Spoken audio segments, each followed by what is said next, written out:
chokri nungai phamna na ba mantri nungai bo na ba then se MLA nungai bo na ba moi masin nungai na bo na ba dum khoi sagar sembiu habna te ba ko moi masin nungai na ba dum ta haira ga di moi nungai le ga no sigunta aduna khoi na pamjari sidi prajasna wari ba asi manipur imana thenari ba machak se masi kon mangam bagi dugumba popular government khoi oibiu habani khoi jisi ko aduna juk thena la na kono lire ne khoi PR mong su dum thena la PR later khar fagadra khanma potu PR later nongmai kapa mi mangba dum tokte mi mangba dum tokte nongmai kapa tokte ko tokhide ko haju khar lemdar abai wani haju highway wani government highway wani crime pam gangbu singna tawi crime di khoi ngasi dum irang chakpa lepte hedare ko aduna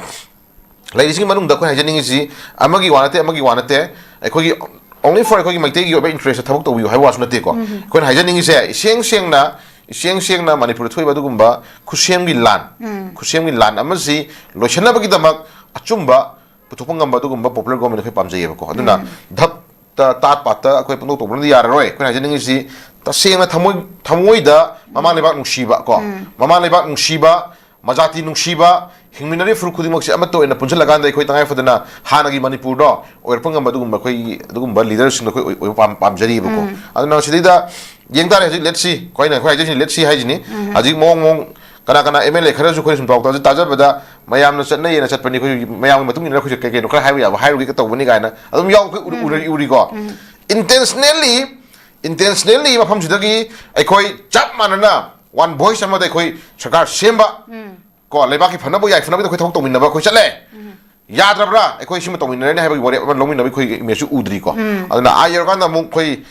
kari no ngasagi leader oingo mayam je mot mana tadana mu chakhaina chu khoi khangdri ko aduna praja si khoi na haibate mogi leidiba fashion kara khoi style haitare ko mo ngang thore bo wang sangang mogi ton mogi leidiba wakhalon moina humma chaliba style press media da pide mogi oiba wakhalon jina khoi praja moina khoi je matam da o moi si di kari khara dum moi machen rakta dum ego haitare ko ego wangkhan bi leader oining bi moi marse group line bi chumi tok tri na haibate khoi dum ui haitare ko adu tokri bagi mami uhelise tasena adu khudung chaba di advantage lor kanda PR se makha sang dhala kanda kyam kuinam nei byam ne hengi duna question mari dum uri haitare ko ana PR si tasena level jara sunu ko sukai de to aduga waithat na gena khano potu dinga so khoi udri ye ko na na thamma horpuga khoi popular government ai khoi gi absolute majority phangna wai ka gi damang ta khoi PR thamduino ko kai gi damang ta khoi PR thamaka da khoi saga ga dobagi smaina ai khoi lan hunduino chapchara khoi thok tawni chapchara lo matun khoi action lo ko ni haiba je adu ma haiba khoi ude ko aduna ngasagi apa mami khara lebi matungina ai khoi thadoe kaino phangwa haiba ju yauri dina parmani ko ana sugo mayam ji ura kanda yam kupna yengon kanda le ne khoi na yengba yari si lambi ani ni ko tasengna PR si mana minaraga matam kha thamanba ko hajuti adugi stage du roshilabnina tawya ta hollabnina sarkar amung shemal laganda kare haini amuk nauna hero gi part kumbi ana bohona ri bible question namani ko hero ju kumbi yu ano bo sarkar sembiro mana ga tawya story khoi miyam khangjare ko tabu thui ba irang jigi chap chaba justice ma de khoi puthok yu ha potu ne khoi panjari ji ko aduna aseng ba mama lebak nungsiba majati nungsiba lebak ki thok tok khoi pamjabo wani ko sai area ji da senai tar ga di khoi tawna jira hai tar ga di eje praja moi ne khoi ju mama lebak kyam nungsiba no ha di khoi adum chi di khong khange le ni ga tren duta then chukyam na sai ani ga thamari manga si thena kim lan si da khoi karamba MLS karamba leader na oi pating pang mo hebra ti pang mirum bi ai fil la thu ga da asi kuki gi dumba MLA Paulina Hokip naga ngani mangang ba tong tawriba hanagi former DG oramba chambur esigi MLA kariba LM khawti naga direct to lei phajoi thawn hegal iba then form na separate administration mo MLA na khui bi tawi mayam do khoi na jeni dina moi khano habde sade ko noi as the elected member mo ina noi leader mo ina noi na talib demand do as per constitution matungina akai be lei tawgnu tan gi haga na sana khangna ikai khangna ai MLA ha post do surrender tawro resign tawro adu noi to kungu to haiba singam badu gumba fongna moina ngangai ba MLA sinu ngangai ba dugi oiba legal point ngang ba ya ba haidare ko fongna ngana ba ya ba du MLA sindo koi thokti haibani koi jamna bo thamoi da budi imale ba kai ba ya bra imale ba to ba ya bra kai haiba koi taji ko adu bo Paulina Hokip ngang ko wasin dugi oiba sab react to ngam badu gumba MLA du koi thoku ude ba ko adu ka du hairo ko na koi haiba ya de koi ngang ba ya de adagi khoi jiri ge MLA gum duna angang manga taruk tare nipan khoi angang ahum ni pi ahum hapaka nanda ai gonda power sinadi he ha gum ko chugumba sugum ba leader sing jina amuk sagar sema kanda kaidor ka to ha dum ko dum ko jingna bdi ko dum aduna moi nuai na ba moi gi khan khala kanda ko na pangtau to ro ga na ko sum pagai hai do ngai re du ga saga semo to ko na jeng je sem ge chapi ra bani phiom chapi ra bina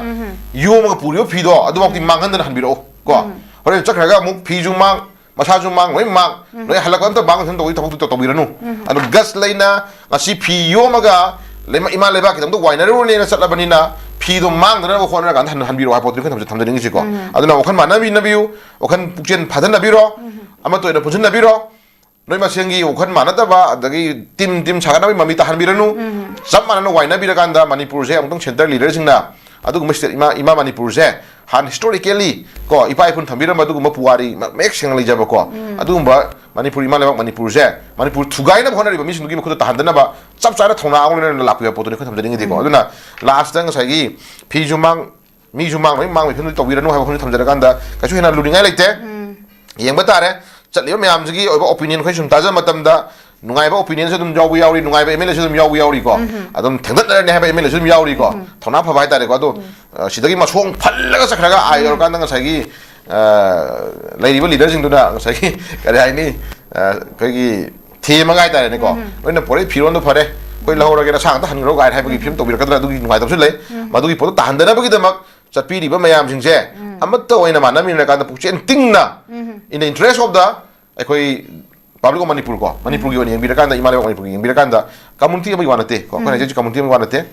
majority on chapira kanda koi lebak manipur si imale manipur si kanda bi ade khalla kanda amtang thamoi siang na man chenda gi level leadership jo ikai hangwen mai tare ko bebar pihen bagi abe mong do tor kanda koi chap chap thengdat na kanda amta lakpi phom thamjage no to thoina masin nu ningai oide ko na sum yeng je matam da hoi mi me ya ma ko ni na mai magi different opinion pinna ba lei ko ko na ji pamjari si di thoiba lan ju khusem gi lan ni center na sana ba lila gi mam ya bo part amani then amana manipur pr thami ju khusem gi pr ni ko haibadi manami na ga ko chathana ba plan amani ai taraga di hojik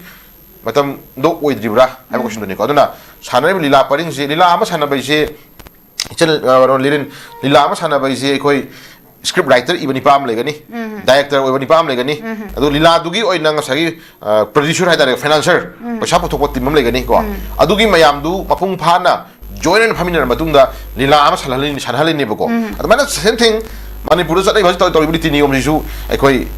script writer ama ko lan thona na bagi ibagi script writer ama ek to na ba director ama adu ani dugi sagi ga mating pangsil laganda su khulai oiro whatever dagale potu pangsil laganda ko producer haidare ko adum phajana nakan nakan da leira kanda chathan madu lila ama ne ba khadam pothui ko haidi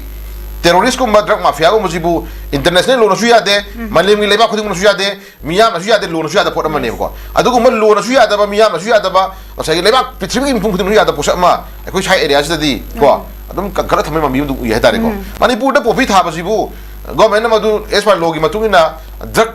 ni haina law obani ko lo na ya de law obani adon drug thabu ya de en leiri ba drug ya drug se lo na ya de leiri posa tu manipur da chingmai ko tho tha ba jida su ai ko gi leiri ba ngasagi government ka ha mo village ta tawunu ko ga na warning taw ri ga hai ko tawunu ko ga na adena mana khoi sai hidana ngasai ka dawra ai thanjan panjab duni pauna bazar da lambi se drain sem ba gi damakta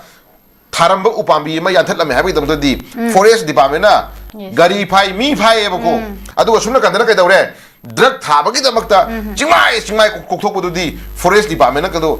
intervene to with bodu chingmai upami me am chingmai kokthok bodu madu di lona yara question di lamin question di adu mo village tu da atu ngau ya thakanu ko noi adu ya te mauta ki home thana ba to ga hai gre ga yam noi su di la se adu si system ji pram mo ga mani lirin na koi shore si normally shore silak ba koi shore atu no hon ba mo honden ba chungin ba chatari bang sagi niti niyom khuding mak se khara le ra di na to no shore hon ba yaroi ha ga ai hat jar inda koi chatna bi ji ko aduna ngai koi system se ngau ngawi ko lirin na ngau ngawi le na shu ka tam mo ga miyam gi leiba ki ntra sagi le ne chatna bi ji khara khang to ko chatna bi system ngau ngau problem de le aduna shu mayam jing ji chum thoke lo ra ya da thok mayam jing thinge aphaba leiba mo hen ge aphaba manipur mo hen ge na miyam gi mihut oidana du ban lo mo khut pai ga sai kar hai ni lo chemdu uge sa du uge aphaba leiba mo helu ge na changching gi leader mayam jina sai eda ju kumai ni yeng leiba se masi ju anga ko mani anga pa aduna pithribi da khwai da gi ngamba khwai da gi phawba ge na swar court ka na puton ri sing je si gi manung da manipur da gi sam leader khara thằng thong mong khara bu tho ulo ta ga de sidagi genesh record war ko da phau do emene myama mi myam yaw ri ha chung tam jage ko khudam ne sunu kan dang sa gi angang ahum nupi ahum hat ma tam da ji da tam da porin ha ko na laman khumuni ha ba adu ko emele do aso book to de ba ko pha de ba kano adi crime mai je am luri je mi am na thang ya lam ga mi hat pa do na te ba thang ya li bani pa de instigate tori ba injil li bani pa do mi thang ya lo so injil li bani pa do adu su same crime adu ne crime tong to e ko adu ko sa gi ai ni ya luri do di mana to mana ya lo yan mani ha ba gi mi yang to ya lo ni injil li bani pa do adu sak mana na ma do di hen crime do ban punishment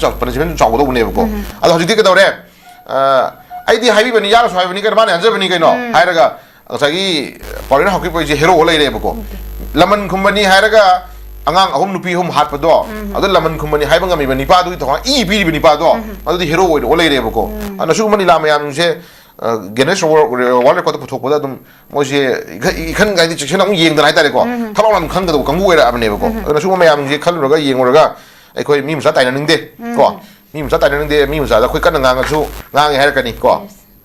Koi Miyamgi 36.4 something lakh lady Koi Manipur Miyamgi ko diet lower in a puri but MLA Mayam MLA Mayam Je China Tamoy Shing Koi my take Michang Jumbu happens in the city go I take Michang Jumbu the whole general interest of the Manipur Kundari fruit Mayam can be the Ganda Manipur Mapumo Moina lady Manipur go Alaman Tambira Manipur Kudamona 22.23 go 8 square kilometer square kilometer is in Kungani Chani Kuntani Pan Park was square kilometer Alaman Tambira square kilometers there Sigi Manung Zidia luo na yada thok mayam tawri ba mayam ko kudo man drug kumba terrorist ki thok tawri ba manipur thugai na hona ri ba amaga musin na ba hona ri ba pur amaga chana musi chana na letra hona ri ba crime tawri ba kangmu chimje moisi gi mathakta luo gi matung na chapchan tawng thok thok tawbi ha potu ne ba ko alu tawbang ngam na ba da mak MLA thagal ni MLA helin dro adu tangai pa area si da thai ha ro su nang kari wei ge nang tawri ng law of course moi ngam ha tawri ta ko pramani ko thadok biro ga no moi ko ngam dre gone 그래 거기 감들 아들이 아금 미도 저 수는 타고 타도 아들 주나 가리가 용나 가리바 용나 유비 권 뭐다 거기 거기 고미 답장 사기 유비수 꼬라 탐게 해봐 거 미주 비저로 해봐도 된 이랑 돌아주 사기 뭐 야로 해봐 아들 레 프라자싱기 해봐 파파도 좀 내나 야로 해도 가가나 그러고 싶으면 올라가 해도 뒤가 야로 해보고 아는 거기 노아이 트리제 렌 나이네라디 거기 놈이 자히 좀 내내라 주변에 거기 맘 돌아니고 이때는 해야 해주는 것이 비 요모서 비래 하주티 비도 망드나 거 아히는 비론 가라 불을 락비유 자크리바 강무징도 허리 할락보다 비주망 거 이제 주망을 망을 또 헌비라누 거 아두나 사이 거기 가라 하니 나이제리 하다래 거 나이제리 거기 뭉나다 바우싱이 오이나 레디 나 오이나 레디 나 오이나 나이도 루엉 따에도 아두 비움다 한비라누 잣리바 강무징도 प्रजासिंह नंगासी खौरांग नंगायरगा दुखथाना कोई गाइजरी करम मोंगदा मियामना पामिबा मियामगे बोखलोंदो तारना बिदम अदुना तदना सही करे हाइनी माननबगी मोंगदुई तोबिरनु को एकोय माननबगी मोंगजे तोबो येंगबा याम को Young लाखरे को अदुना अदुगी माननब मोंग ताहन बिरना फमजे समाने यई थै थै थमजगे जामने मोजे